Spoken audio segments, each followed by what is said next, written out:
దేవాది దేవునికి స్తోత్రము కలుగునుగాక. దేవుడు మనల్ని ప్రేమించి ఈ దినాన్నిచ్చాడు. మీరందరూ యూట్యూబ్ ద్వారా దేవుని వాక్యాన్ని వినేదానికి సమీపించండి. వినండి, మేలు పొందండి. మొదటి సమూయేలు గ్రంథం 17వ అధ్యాయం 1 Samuel 17th chapter 47th verse. యుద్ధము యెహోవాదే. ఈజ్ విక్టోరియస్ ఇన్ బ్యాటిల్, इसलिए कि సంగ్రామ్తో యెహోవా కా హై. అయితే విజయము కావాల. ఎవరు కూడా అపజయాన్ని కోరుకోరు, విజయము సాధించాలని చూస్తారు. విద్యార్థులు కూడా పరీక్షల్లో విజయం పొందాలని చూస్తారు. అయితే ఆటల పోటీకి వెళ్ళే వారిలో కూడా వారి ఆటల పోటీలో విజయం కావాలని చూస్తారు. అయితే కుటుంబ జీవితంలో కూడా పిల్లల జీవితాలు విజయాన్ని కావాలని చూస్తాం. విజయము దేవుని మీద ఆధారపడితే వస్తుంది. ఇక్కడ దావీదు దేవుని మీద ఆధారపడ్డాడు.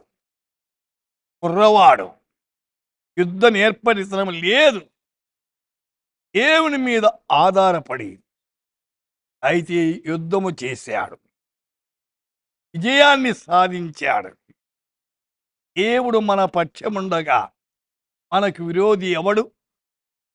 దేవుడు ఏ కుటుంబ పక్షములో, ఏ వ్యక్తి పక్షంలో ఉంటాడు, విజయం వారిదేనండి. 2 క్రానికల్ 20:15, 2వ దినవృత్తాంతము 20వ అధ్యాయం 15. ఈ గొప్ప సైన్యమునకు మీరు భయపడకుడి. రెండవది, జడియకుడి. యుద్ధం మీరు కాదు, దేవుడే జరిగించు. కాబట్టి దేవుడు యుద్ధాన్ని జరిగించాల. యుద్ధములో విజయమిచ్చేవాడు దేవుడు అని భయపడద్దంట.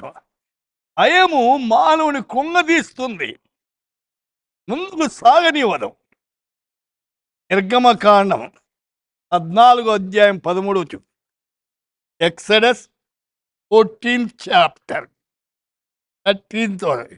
మోషే, భయపడకుడి, యెహోవా మీకు నేడు కలుగజేయు రక్షణను మీరు ఊరక నిలుచుండి చూడుడి.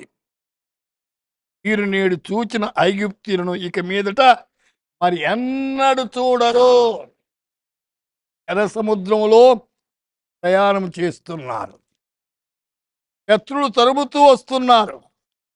అయితే తరుముతూ వస్తుంటే దేవుడు చెప్పాడు, మోషే ఏం భయపడు. ఇక వీళ్ళందరూ అందరిని జల సమాధి చేశాడు. దేవుని మీద ఆధారపడితే శత్రువు ఓడిపోతాడు. అయితే శత్రువు బెదిరిస్తాడండి.